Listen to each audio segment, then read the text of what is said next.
দামি ঘর বাইতুল্লাহ, চারো পার্শ্বে এই মক্কার মানুষগুলো নারী পুরুষ উলঙ্গ হইয়া তাওয়াফ করে। এতটাই খারাপ, রহমতের নবী আইসা এদেরকে এমন ভাবে পরিশুদ্ধ করে ফেললেন। আল্লাহ জিব্রাইল আমিনকে দিয়া কয়, যাও আমি একটা লিস্টি দিয়া দিলাম, রহমতের নবীর হাতে দিয়া দাও। এই লিস্টির মধ্যে যাদের নাম আছে, নবী যেন নামগুলো পড়ে পড়ে শুনায় দেয়। এই লিস্টিতে যাদের নাম আছে তারা বিনা হিসাবে জান্নাতি। এর মধ্যে এক নম্বরে আবু বকর, দ্বিতীয় হযরত ওমর, যেই ওমর পৃথিবীর টপ লেভেলের টেরোরিস্ট, নবীকে হত্যা করার জন্য তরবারি নিয়ে দাঁড়ায় গেছে ওমর। সেই ওমর 27 বছর বয়সে আইসা রহমতের নবীর হাতে কালেমা পড়ে মুসলমান হইয়া তরবারি আবার উল্টা দিয়ে ঘুরায় কয়, বেঈমান আয়, মুহাম্মদের বিরুদ্ধে একটা কথা বলবি, ওমরের তরবারি যথেষ্ট। আল্লাহ এখন ওমরের এত পাওয়ার দিছে, 27 বছরের ওমর, কয় বছর? নবীর হাতে এসে কালেমা পড়িয়া এত পাওয়ার হয়ে গেল। এখন ওমর যেই পথে চলে শয়তান ওই পথে চলতে ভয় পায়, শয়তান দেখলে ওমরের পালায় যায়। সেই ওমর অর্ধ দুনিয়া শাসন করেছেন, কিন্তু আমার মাওলা পাকের ভয় চোখের পানি ছেড়ে কান্না করতেন। রমজানের ঈদের দিন সবাই আরামে ঘুমায়, আনন্দ করে বাড়ি বাড়ি যায়। ওমর নির্জন জায়গায় দরজা আটকায় চোখের পানি ছেড়ে কান্না করতেছেন। আবু হুরায়রা রাদিয়াল্লাহু তাআলা আনহু জিজ্ঞাসা করেন, খলিফাতুল মুসলিমিন ওমর, আপনি ঈদের আনন্দ বাদ দিয়ে কান্না করেন কেন? কয়, ও আবু হুরায়রা, জানো না রমজান চলে গেল, রোজা রাখছি, কবুল হইল কিনা পেরেশানি ভিতরে আছে। আমি তারাবির নামাজ পড়েছি, কবুল হলো কিনা চিন্তা। আমি জাহান্নামের আগুন থেকে মুক্তি পেলাম কিনা চিন্তা। আবু হুরায়রা বলে, আপনি কি ভুলে গেছেন 10 জন জান্নাতি সাহাবাদের দ্বিতীয় আপনি? আবু হুরায়রা, তুমি জানো না যেই আল্লাহ আমাকে জান্নাতের সার্টিফিকেট দিয়েছেন, আমার ভয় ওই আল্লাহ আমার কোনো কারণে রাগ করিয়া আমার সার্টিফিকেট আবার ক্যান্সেল করে দিতে পারে।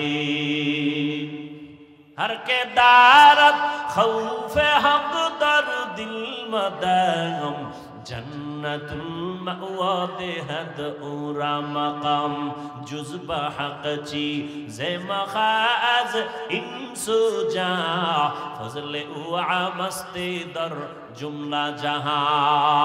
কোরআনটারে আঁকড়াইয়া ধরো, নবীর সুন্নতের আঁকড়াইয়া ধরো।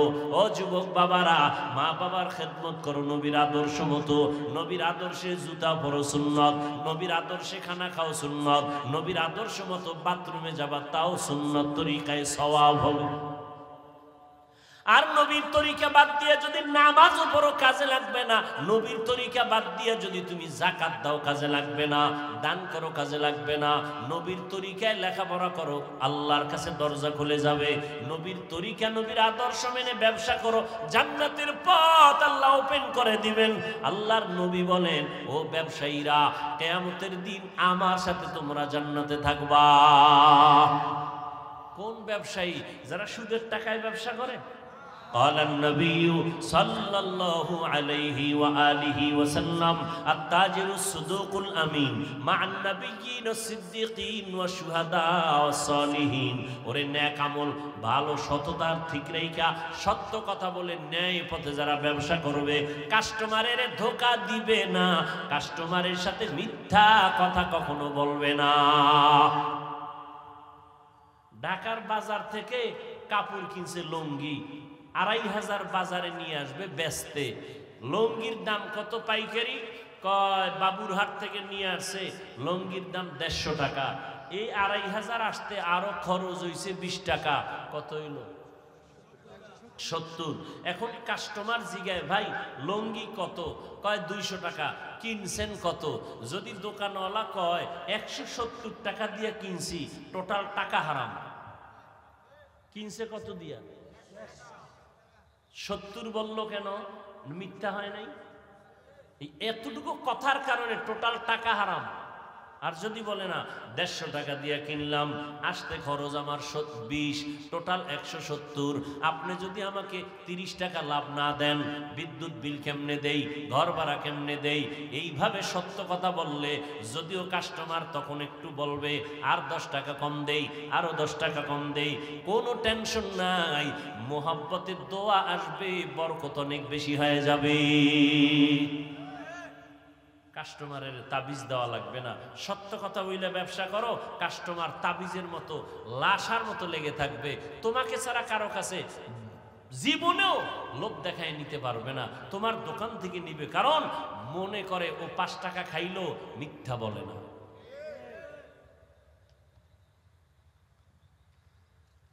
এরে নবীর উম্মত, রহমতের নবী উত্তম আদর্শ দিয়া মক্কার চূড়ান্ত খারাপ মানুষগুলোকে দামি মানুষে পরিণত করেছেন। রহমতের নবীর আদর্শ লালন করে সাহাবায়ে কেরাম নবীর মোহাব্বত নিয়ে নামাজ আদায় করেন, নবীর মোহাব্বতে মানুষের সাথে ভালো আচরণ করেন, কাউকে হিংসা পর্যন্ত করেন না। নবী মসজিদে নববীতে বসে আছেন, সাহাবায়ে কেরাম বসে আছেন, হঠাৎ করে নবী বলতেছেন, এই এখন একটা লোক এই মজলিসে ঢুকতেছে, এখন এই তোমরা দেখো, এখন একটা লোক মসজিদে ঢুকতেছে, এই লোকটা জান্নাতি। সাহাবায়ে কেরামের মধ্যে একটু কৌতূহল, নবী কয় জান্নাতি, তা তো জান্নাতি, তো কে এই ব্যক্তি, নবী কার ব্যাপারে কয় জান্নাতি? যখন ঢুকছে না দেখে গে, ও এদি আমগো হেই ব্যক্তি, কাছের মানুষ, আপন মানুষ, এই যে বড় বুজুর্গ তাও না, কিন্তু নবী যে বললেন জান্নাতি, কারণটা কি? এর ভিতরে আলাদা কি আছে? ভাবতেছেন নবীর সামনে হাসাহাসি নাই, নবীর সামনে বাজে কোনো আওয়াজ নাই, আবার মনে চাইলেও কোনো প্রশ্ন করে না, বেয়াদবি না জানি হয়ে যায়। সাহাবায়ে কেরাম চিন্তায় পড়ে গেলেন। নবী আর একদিন বলেন, মজলিসে বসা, এখন এমন একটা লোক ঢুকবে, দেখবা সেই লোকটা জান্নাতি। ওই লোকই একজন সাহাবী ভিতরে ভিতরে একটা বুদ্ধি করছে, ওর মধ্যে আলাদা কি আছে, আমি একটু গোপনীয়তা রক্ষা করে দেখব। নবীর কয়, নবী আমি এইভাবে একটু তার বাড়ি মেহমান হব। কয় যাও। সাহাবীর কাছে গেছে, ভাইজান আপনার বাড়ি একটু বেড়াইতে যাবো। তাই নাকি? বলে হ্যাঁ চলেন। চলে গেল, উদ্দেশ্য রাত্রে থাকবে, কি আমল করে দেখবি। আল্লাহর বান্দা সাহাবী ওই সাহাবীর বাড়ি চলে গেলেন, জান্নাতি সাহাবীর বাড়ি যাইয়া রাত্রি যাপন করে, সবাই ঘুমায়, জান্নাতি সাহাবীও ঘুমায়, কিন্তু যে মেহমান হয়ে গেছে এ ঘুমায়, এ তো চোখ বন্ধ করেও তালাশ করে, ভাইয়া ভাইয়া তাকায়, কি করে দেয় না, কিছুই করে না। ফজরের আজান হয়ে গেল, নামাজে দৌড়ায় গেল, আবার কয় ভাই আর একটা দিন সুযোগ দিবেননি, মেহমান আর একদিন, এভাবে আরো একদিন, কয়দিন এলো? 3 দিন। 3 দিন ঘুমাইয়া দেখে কোনো আলাদা আমল করে না। এইবার নবীর গিয়া কয়, নবী এই লোকটারে সাহাবীকে আপনি যে বললেন জান্নাতি, আলাদা আমল করে না, আমরাও যা করি তিনিও তা করে, জান্নাতি কেন বলেছেন? সাহাবীকে জিজ্ঞাসা করে, তোমার মধ্যে আলাদা কোনো আমল আসেনি? হয় না, নবীজি সুসংবাদ দিয়েছেন। কারণটা কি বলে তার নবী জানেন। নবী এবার ডাক দিয়ে কয়, ও সাহাবায়ে কেরাম, এই সাহাবীকে আমি জান্নাতি বলার একটা মাত্র কারণ, এই সাহাবী বেশি বেশি আমল যদিও করে না, তার মধ্যে স্বতন্ত্র একটা মজবুত আমল আছে, ইখলাসওয়ালা আমল, সেটা হলো জীবনে সে কাউকে হিংসা করে না।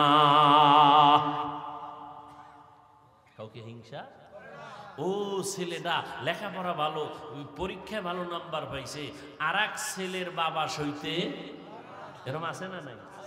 অমুকে ব্যবসায় লাভবান হইছে, আর এক ব্যবসায়ী সইতে পারে না, ঠিক নেই? ক্ষতি হইলে খুব খুশি হইছে, অমুকে মইরা যায়, অমুকে ব্যবসায় ধস, খুশি হয়ে গেছে। কয় না, এই হিংসার মনোভাব তার মধ্যে নাই। ও আল্লাহর বান্দারা, আমলের লাইনে আগায় যাও, তোমার তকদিরে যা আছে তাই, তোমার বন্টনে রিজিক যা আছে তাই তুমি পাইবা। আমি দেইখা হিংসা করে তোমারটা আমি নিতে পারবো না। আল্লাহর নবী বলেন, মেহমান ঘরে যদি আসে তুমি রাগ করবা না, মেহমানদারি করাও। মেহমান তোমারটা খায় না, মেহমান তার কপালের বরাদ্দ করা খানাটাই খায়। তুমি রাগ করো কেন? মেহমান খাওয়াও, বরকত বেশি হবে। মেহমান মেহমানেরটা খায়, তোমারটা খায় না। রহমতের নবীর আদর্শ কত সুন্দর। নবীর হাতে হাত লাগায় ওমরের মতো কাট্টা জাহেল আল্লাহর কাছে দামি হয়ে গেল। নবী নিজে কয় আমি মুহাম্মদ শেষ নবী, আর কোন নবী। কিন্তু যদি আল্লাহ আরেকজন নবী কাউকে বানাইতেন, লাউকানা বাদি নবিয়্যুন লাকানা উমার, আমার পরে আরেকজন নবী যদি আল্লাহ বানাইতেন, আমার পরে নবী হতো আমার উমর। এর নবীর আশিক ওই উমর মুহররমের 1 তারিখ শাহাদাত বরণ করেছেন।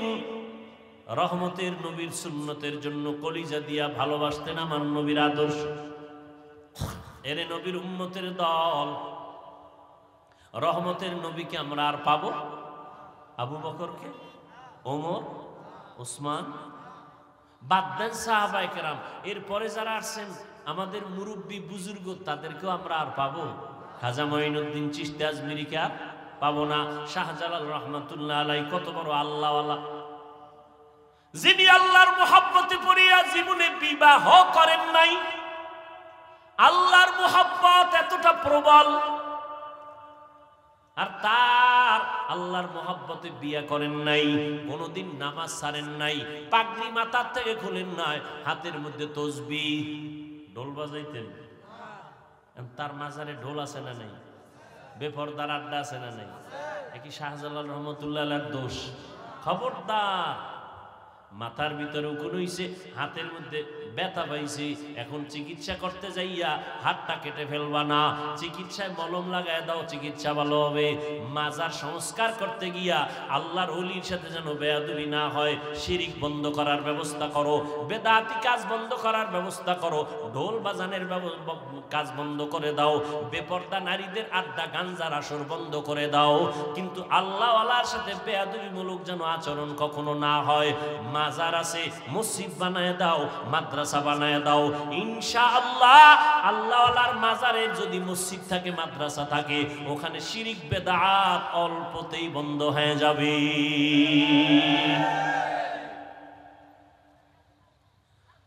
রহমতুল লিল আলামিনের আদর্শ ধরে রাখো রে যুবক।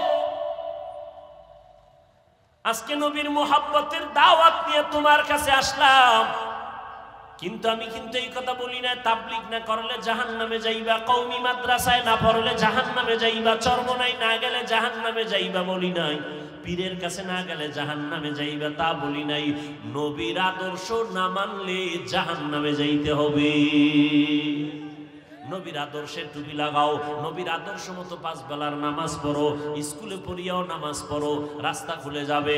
মা বাবার দোয়া নিয়ে চলো, ওলামায়ে কেরামদের কলিজা দিয়া মোহাব্বত করে পরামর্শ নিয়ে চলো। জীবনে ভুল তো কম করো নাই। ও যুবক বাবারা, আমিও যদি তোমার মতো চাইতাম প্যান্ট শার্ট টাই লাগাইয়া দাড়ি কাইটা চলতাম, পারতাম না? কথা কয় না? এই দাড়ির কারণে কত গালি, টুপির কারণে গালি। কওমি মাদ্রাসায় পড়ছি, কত মানুষ তিরস্কার করে, জাকাত খাইয়া পড়ছি, ফেতরা খাইয়া পড়ছি, আমরা পরের বাড়ি খাইয়া পড়ছি, আমরা কওমি মাদ্রাসায় পড়ছি, কোনো চাকরি নেই, সার্টিফিকেট নাই, কত বাজে কথা শুনছি। এরপরও কিন্তু টুপি ফালাই না। টুপির মধ্যে ঝামেলা, জামার মধ্যে ঝামেলা। টুপি মাথায় দিলে মাথা গরম হয়, জামা পরলে শরীর গরম লাগে। সব অপবাদ শুনেও কিন্তু টুপি ফালাই নাই। ও যুবক, ও পর্দার আড়ালের মা বোনেরা, ও বৃদ্ধ বাবাজি, আপনারাও মুসলমান, আমরাও মুসলমান। আমি যদিও হুজুর, আপনি যদিও টুপি পরেন না, কিন্তু আপনার আমার ব্যানার এক। কি? আপনার আল্লাহ আমার আল্লাহ 2? সত্যি কথা বলেন, এক।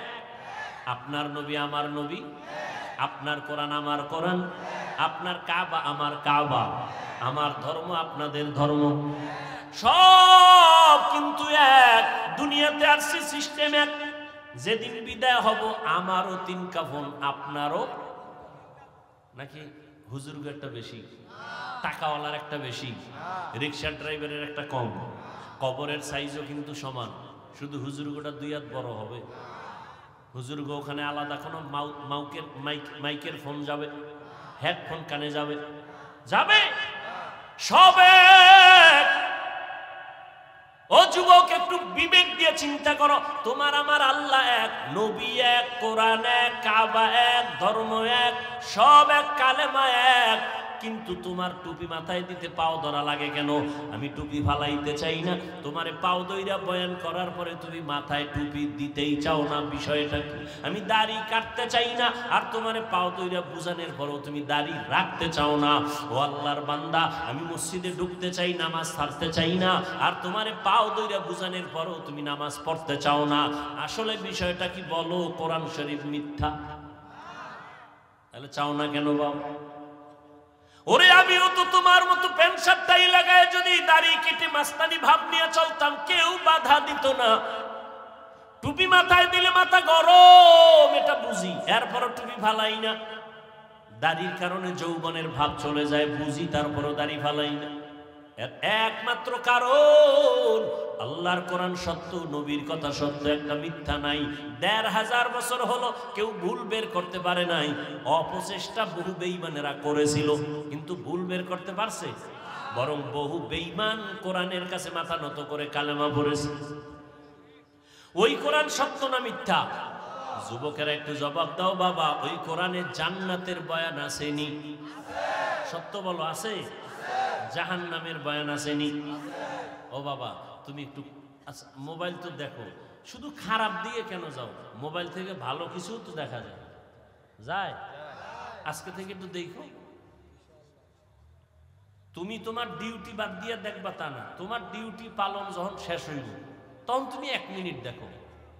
তোমার ডিউটি আছে, ওগুলো আমি বাধা দেই না, কারণ তুমি বুঝে শুনে আকাম করতেছো, সেগুলো তোমার। আমার থেকে একটু পরামর্শ, তুমি মাঝে মাঝে আজকে গিয়েই বাংলায় ডাউনলোড করবা, বাংলা কোরআন লিখবা, বাংলা কোরআন ডাউনলোড করবা, কইরা ফাঁকে ফাঁকে একটু 30তম পারার ছোট্ট ছোট্ট কিছু সূরা আছে, এগুলো তরজমাগুলো একা একা পড়ো, 1 মিনিটও লাগবে না। মাঝে মাঝে আল কারিআতু মাল কারিআহ ওয়া মা আদরাকা মাল কারিআহ ইয়াউমা ইয়াকুনুন নাসু কাল ফারাশিল أرأيت الذي يكذب بالدين فذلك الذي يدعو اليتيم ولا يحض على طعام المسكين ألهاكم التكاثر حتى زرتم المقابر كلا سوف تعلمون ثم كلا سوف تعلمون أسنا ناي ويل لكل همزة لمزة الذي جمع مالا وعددا يحسب أن ماله أخلدا। এই তরজমাগুলো মাঝে মাঝে বাংলায় পড়িও, বাংলায় পারলে যদি পারো তুমি একটু ব্যাখ্যাও দেখিও, এগুলো জাহান্নামের বয়ান। ও যুবক, জান্নাতের বয়ানও সত্য, জাহান্নামের বয়ান কোরআন আছে তাও সত্য। কে জান্নাতে যাবে, কে জাহান্নামে যাবে তাও আল্লাহ বলেছেন, ইন্নাল আবরারা লাফি নাঈম ওয়া ইন্নাল ফুজ্জারা লাফি জাহিম। নেক আমলওয়ালারা জান্নাতের প্রতীক, যারা গুনাহগার তারা জাহান্নামের প্রতীক। জান্নাতটা কেমন হবে তাও আল্লাহ কোরআনে বয়ান করেছেন, জাহান্নামটা কেমন ভয়ঙ্কর হবে তাও আল্লাহ কোরআনে বয়ান করেছেন। আল্লাহর বান্দারা যারা নেক আমল নিয়া জান্নাতি হইয়া কবরে যাবে, কিয়ামতের ময়দানে আল্লাহ তাদের জান্নাত দিবেন, কবরেও তাদের বিছানাটা জান্নাতের হবে। আল্লাহ তাআলা কবরের আযাব বন্ধ করে দিবেন। আল্লাহর নবী বলেন, জাহান্নামের দরজা বন্ধ হয়ে যাবে, জান্নাতের সাথে রাস্তা খুলে যাবে, বান্দা আরামে ঘুমাবে, কিয়ামত পর্যন্ত তার ঘুমে কেউ ডিস্টার্ব করবে না। কিয়ামতের দিন আমার আল্লাহ ডাকবেন, ও জান্নাতীরা তোমরা জান্নাতে চলে যাও, যেখানে কোনো অশান্তি নাই, বাথরুম নাই। জান্নাতীরা কখনো বুড়া হবে না, জান্নাতীরা কখনো কালো হবে না, জান্নাতীরা কখনো জনমের মতো খাইবে, পেটে কোনো রোগ হবে না, জান্নাতীদের কোনো শান্তি থাকবে না। আর যারা গুনাহ নিয়ে কবরে যাবে, এদের জন্য কবর হবে ভয়ঙ্কর আযাবের কারণ। আল্লাহর নবী বলেন, ওই কবরে যাওয়ার পর আমাকেও 3টা প্রশ্ন করা হবে, আপনাদেরও 3টা প্রশ্ন করা হবে। 1 নাম্বার প্রশ্ন হুজুরদের প্রশ্ন, যেমন আপনার প্রশ্ন একই প্রশ্ন, আলাদা না। রবের পরিচয় দাও, ধর্মের পরিচয় দাও, রাহমাতুল লিল আলামিনের পরিচয় দাও। এই জবাবটা আমরা হুজুরেরা পারবো তার কোনো গ্যারান্টি নাই। আপনি পারবেন তার কোনো গ্যারান্টি নাই, তবে হ্যাঁ তারা পারবে, আশা করা যায়। কারা? যারা দুনিয়াতে রবের গোলামি করবে, নবীর আদর্শ মেনে চলবে, ইসলাম অনুযায়ী চলবে, তারা কবরে গেলে জবাব দিতে পারবে। আল্লাহ দয়া করে জবাব দেওয়ায় দিবেন। রবের পরিচয় দিবেন রব্বি আল্লাহ, ধর্মের পরিচয় দিবেন দীনিয়াল ইসলাম, নবীর পরিচয় দিবেন হুয়া মুহাম্মদ সাল্লাল্লাহু আলাইহি ওয়াসাল্লাম। আর যারা আল্লাহর গোলামি দুনিয়ায় করে না, যারা রবের হুকুম মানে না, ইসলাম চিনেও না মানেও না, নবীর সুন্নাত মানে না, নিজেও নামাজ পড়ে না, আর একজনে নামাজ পড়ে তাও সইতে পারে না, কত বড় নিমক হারাম কপাল পরা, নিজেও দাড়িটা রাখে না, আর একজনে দাড়ি রাখবে তাও পছন্দ করে না, নিজেও হালাল খায় না, অন্যে হালাল খাবে তাও পছন্দ করে না, নিজেও পর্দা করে না, অন্যে পর্দা করে তাও পছন্দ করে না। এই রকম কপাল পরা সমাজে আছে না নাই? নিজেও দাড়ি রাখে না, অন্য দাড়ি রাখবে পছন্দ করে না, নিজেও জিকির করে না, অন্য আল্লাহর জিকির করবে তাও পছন্দ করে না। এই রকম কপাল পরা তওবা না করিয়া যদি কবরে যায়, আল্লাহর নবী বলেন ওই নিমক হারাম কবরে যাওয়ার পর দুই পার্শ্বের মাটি ছাড়া তার সামনে ডানে বামে কিছুই নাই। ফেরেশতারা বলবে রবের পরিচয় দাও, ও বলবে হা হা লা আদরি, আফসোস আমি কিছুই জানি না। নবীর পরিচয় দাও, ওই গুনাহগার বলবে হা হা লা আদরি, আমি কিছুই জানি না। আল্লাহর নবী বলেন, আল্লাহ তখন বলবেন কুদরতি আওয়াজ দিয়া, ও ফেরেশতারা এই নাফরমান বেনামাজি রে আমি আল্লাহ দুনিয়াতে কম মায়া করি নাই, আমি আল্লাহ এর এত আদর করে বানাইছিলাম, ও হাঁটতে পারে নাই, আমি হাঁটার শক্তি দিয়েছি, ও কান্না করত মা বলিয়া ডাকতে পারতো না, আমি মা বলিয়া ডাকার তৌফিক দিলাম, আমি আল্লাহ ওর আরামের জন্য সূর্যের আলোর ব্যবস্থা করলাম, ওর শান্তির জন্য আমি চলার ব্যবস্থা করলাম, ওর শান্তির জন্য খানার আয়োজন করেছি, ওর স্বাস্থ্যটা ভালো রাখার জন্য আমি আল্লাহ বাতাসের ব্যবস্থা করেছিলাম, ওর শান্তির জন্য রাতের বেলা চাঁদের আলোর ব্যবস্থা করেছি, আমি আল্লাহর দেওয়া পানি, আমি আল্লাহর দেওয়া বাতাস, আমি আল্লাহর দেওয়া সূর্যের আলো, আমি আল্লাহর দেওয়া চাঁদের আলো সব বান্দা ভোগ করলো। আমার দেওয়া গরু কাইটা জবাই দিয়া খাইলো, আমার দেওয়া নিয়ামত মুরগি জবাই করে খাইছে, আমি রাগ করি নাই, আমার দেওয়া উট জবাই করে খাইতো, আমি বাধা দেই নাই। প্রচন্ড গরমের পিপাসা নিবারণে নারিকেল গাছের উপর ওইটা ডাব পাইরে খাইতো, আমি বাধা দেই নাই।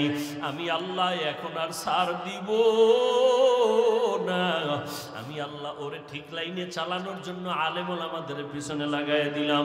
আলেমরা পাও ধরে ধরে নামাজের দাওয়াত দিত, নিমখারাম নামাজ পড়ে নাই, মসজিদের আজান শুনিয়াও মসজিদে যায় নাই, আলেমদের কাছেও যায় নাই, বরং বিরোধিতা করত। আমি আল্লাহ করে আর ছাড় দিব না। ও ফেরেশতা এই নাফরমানের জন্য জাহান্নামের বিছানা কবরে বিছায়া দাও, জাহান্নামের সাথে রাস্তা খুলিয়া দাও। আল্লাহর নবী বলেন কবরটা জাহান্নামের আগুনে ভরিয়া যাবে।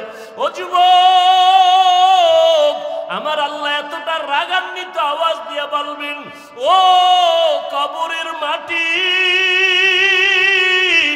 এই গুনাহগার বেনামাজি নাফরমানের দুই পার্শ্ব থেকে জোরে জোরে চাপ দাও। এত জোরে চাপ দিবে পাজরের হাড় চুরমার হয়ে যাবে।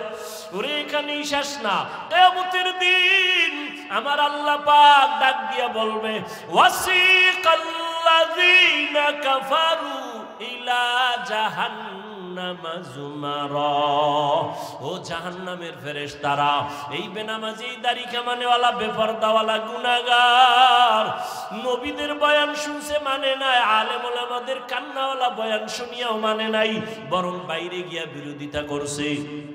জাহান্নামের হ্যান্ডকাপ লাগায়া দাও, জাহান্নামের দিকে হেসরাইয়া নিয়ে যাও।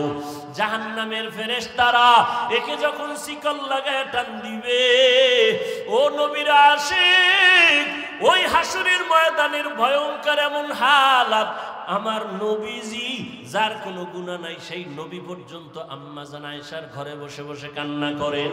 আম্মা জান আয়েশা বলেন নবী কান্না কেন করেন? আম্মা জানকে নবী বলেন আয়েশা, কিয়ামতের দিন কেউ কারো পরিচয় দিবে না, সব নারী পুরুষ উলঙ্গ দাঁড়াবে, নবীরা পর্যন্ত কান্না করবেন নিজের বাঁচার জন্য। ওই দিন আমার উম্মতের কি উপায় হবে? আমার উম্মতেরা কত নবীর কাছে যাবে, কেউ সুপারিশ করবে না। ঈসা নবী সুপারিশ করবে না, মুসা নবী সুপারিশ করবে না, ইব্রাহিম নবীর কাছে যাবে তারায় দিবে, সুপারিশ করবে না। তখন আম্মা জান আয়েশা বলে, নবী নারী আর পুরুষ ওই হাসরের মাঠে উলঙ্গ যখন দাঁড়াবে তখন কি একটু লজ্জা হবে না? নারীদের দিকে তাকায় কি পুরুষেরা লজ্জা পাবে না? পুরুষেরা কি নারীদের উলঙ্গ ছবি দেখে কি কষ্ট লজ্জা পাবে না? নবী বলেন, আয়েশা হাসরের মাঠটা এতটাই যে ভয়ঙ্কর হবে, কেউ কারো দিকে তাকাবারও সুযোগ হবে না। একদিকে সূর্যের গরম, জমিনটা হয়ে যাবে তামা, অন্যদিকে জাহান্নামের আওয়াজ, গরমে মানুষের মগজগুলো ভাতের মারের মতো ফুটতে থাকবে। ও যুবক বাবারা, ও পর্দার আড়ালের মা বোনেরা, আপনারা তো সারাদিন আগুনের সাথে থাইকা রান্না করেন, কত আগুনের তাপ সহ্য করেন। এই দুনিয়ার আগুন থেকে 70,000 গুণ বা 70 গুণ জাহান্নামের আগুন আরো বেশি তাপমাত্রা বাড়বে। ওই জাহান্নামের আগুন লাগা মাত্র কলিজা পর্যন্ত ভুনা হয়ে যাবে। যেই জাহান্নামের ভয় আমার নবী পর্যন্ত কান্না করেন, যার কোনো গুনাহ নাই। নবী বলেন, আয়েশা উম্মতেরা সব নবীদের কাছে ঘুরিয়া ঘুরিয়া বিমুখ হইয়া সর্বশেষ আমাকে তালাশ করবে। আম্মা জান আয়েশা বলেন, নবী আপনাকে ওই সময় মুসিবতের সময় উম্মতেরা কোথায় পাবে? নবীজি বলেন, ও আয়েশা ওই সময় আমি একমাত্র আমার মালিকের কুদরতের সামনে মাকামে মাহমুদে সেজদায় পড়ে কান্না অবস্থায় থাকবো, আর উম্মতেরা তালাশ করে করে এখানে চলে আসবে, বা ঈসা নবী হাতে ধইরা আমার কাছে নিয়ে আসবে। সব নবীরা নিজের জন্য কাঁদবেন, আর আমি মুহাম্মদ আল্লাহর কুদরতের সামনে সেজদায় পড়ে একবারও আমি বলবো না আল্লাহ আমাকে বাঁচাও। আমি কান্না করে সেজদায় পড়ে শুধু একটাই বলবো, আল্লাহ আমার উম্মতেরে বাঁচাও, আমার উম্মতেরে বাঁচাও। একটা উম্মত যেন জাহান্নামে না যায়। উম্মত যদি জাহান্নামে যায় আমি জান্নাতে যেতে পারবো না। আল্লাহ তখন খুশি হইয়া আমাকে বলবে, নবী আপনি আপনার উম্মতগুলো বেছে বেছে জান্নাতের দিকে নিয়ে যান। নবীজিকে আম্মা জান বলেন, ইয়া রাসূলুল্লাহ হাজারো কোটি কোটি মানুষের মধ্যে আপনার উম্মতগুলো আপনি বাছাই করে কেমনে নিবেন? আমার নবী বলেন, আয়েশা আমার উম্মত যারা দুনিয়াতে ওযু বানাইয়া 5 বেলার নামাজ আদায় করেছে, তাদের কিয়ামতের দিন ওযুর জায়গাগুলো নূরের আলোতে চমকাইতে থাকবে। আমি নবী দেখে দেখে তাদেরকে জান্নাতের পথে নিয়ে যাব। ও আল্লাহর বান্দা, আজকে যারা নামাজে মসজিদে যাও না, 5 বেলার নামাজ পড়ো না, কিয়ামতের দিন আমার নবী তোমাদের চিনবেও না। আর যদি তুমি বলো নবী আমি আপনার উম্মত, নবী বলবে তোমার চেহারায় কোনো নূরের আলো নাই, তুমি তো নামাজ পড়ো নাই, ওযু করো নাই, ভেগে যাও। আমার নবী যদি তোমাকে ভাগিয়া যাওয়ার কথা বলে, উপায় নাই, জাহান্নামে যাওয়া ছাড়া উপায় হবে না। এই জাহান্নামের আযাবের ভয়ে যদি নবীরা কাঁদতে পারেন বেগুনাহ হইয়া, সাহাবায়ে কেরাম যদি কাঁদতে পারেন, ওমরে ফারুক যদি কান্না করতে পারেন, তাবেঈনরা যদি কান্না করতে পারেন, তুমি আমি জীবনে তো ভালো আমল করতেই পারি নাই, তোমার আমার কত কান্না করা উচিত। ও আল্লাহর বান্দা, এখনো সময় আছে, তওবা করে নাও। জীবনে তো নামাজ কম ছাড়ো নাই, বেপরদায় কম চলো নাই, মা বাবার সাথে বেয়াদবি কম করো নাই, আলেম ওলামাদের বিরোধিতা কম করো নাই। এখন তওবা করে নাও, আর আর আল্লাহকে মনে মনে বলো, আল্লাহ কোন দিন মরণ হবে জানা নাই, আজকে থেকে তওবা করে নিলাম, আর নামাজ ছাড়বো না, বেপরদায় চলবো না, দাড়ি কাটবো না, মা বাবারে আর কষ্ট দিব না, ওলামায়ে কেরামের বিরোধিতা করব না, মুরব্বীদের দোয়া নিয়ে নবীর তরিকায় চলবো। তওবা করার মতো যদি নিয়ত হয়, নবীর আদর্শ মেনে জীবনটা চালাইবা। যদি অন্তর তৈরি হয়, মুনাফিকি না থাকে, খাঁটি তওবার নিয়ত যাদের আছে দুটো হাত আমার আল্লাহকে দেখায় দাও। আয় আল্লাহ আমাদের হাতগুলো কবুল করে নেন, তওবা কবুল করে নেন। আয় আল্লাহ আমাদের তওবার উপরে মজবুত হইয়া চলার তৌফিক দান করেন, আমিন। আলহামদুলিল্লাহি রাব্বিল আলামিন, ওয়াসসালাতু ওয়াসসালামু আলা সাইয়্যিদিল আমবিয়াই ওয়াল মুরসালিন ওয়া আলা আলিহি ওয়া আসহাবিহি আজমাইন। ইয়া আরহামার রাহিমিন, ইয়া আরহামার রাহিমিন, ইয়া আরহামার রাহিমিন। রব্বিরহামহুমা কামা রব্বায়ানি সগীরা। আল্লাহুম্মা ইন্নাকা আফুউন কারীম তুহিব্বুল আফওয়া ফা'ফু আন্না। আল্লাহুম্মা ইন্না নাসআলুকা রিযাকা ওয়াল জান্নাহ।